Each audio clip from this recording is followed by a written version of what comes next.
ભોગ શરાવાનું પદ લીધું છે આજે સખીજનો નિત્ય સેવામાં રાજભોગ શરાવતી વખતે. ભોજન કર ઉઠે દો ભૈયા. નંદાલયનું ભોજનનો સમય થયો છે અને રાજભોગ આરોગી લીધો છે પ્રભુએ, અને દો ભૈયા કહ્યું છે બલરામજી અને આપણા ઠાકુરજી ભોજન કરીને ઉઠે દો ભૈયા. હસ્ત પખાર શુદ્ધ અચમન કર બીરી લેહુ કનૈયા.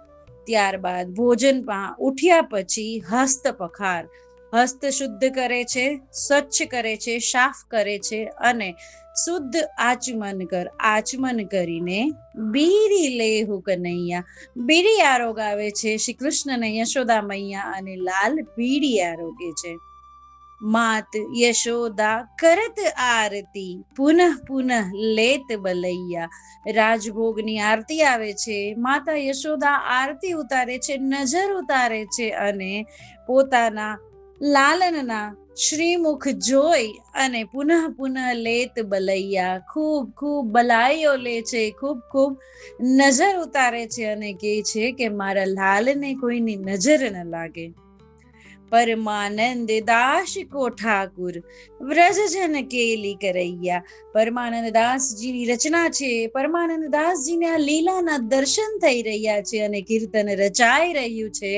એ કરી રહ્યા છે કે પરમાનંદ દાસ કો ઠાકુર, મારો આ બાળ લીલા કરતો લાલન તો ઠાકોરજી જ છે, જે વ્રજજન કેલી કરૈયા, જેનું સુખ, જેનો દર્શન કરવાનું સુખ, જેની બાળ લીલા જોવાનું સુખ, જેની માખણ ચોરી જોવાનું સુખ, જેનું નાગ દમન કરે એ લીલા જોવાનું સુખ, સર્વ લીલાઓનું સુખ વ્રજજનોને મળે છે.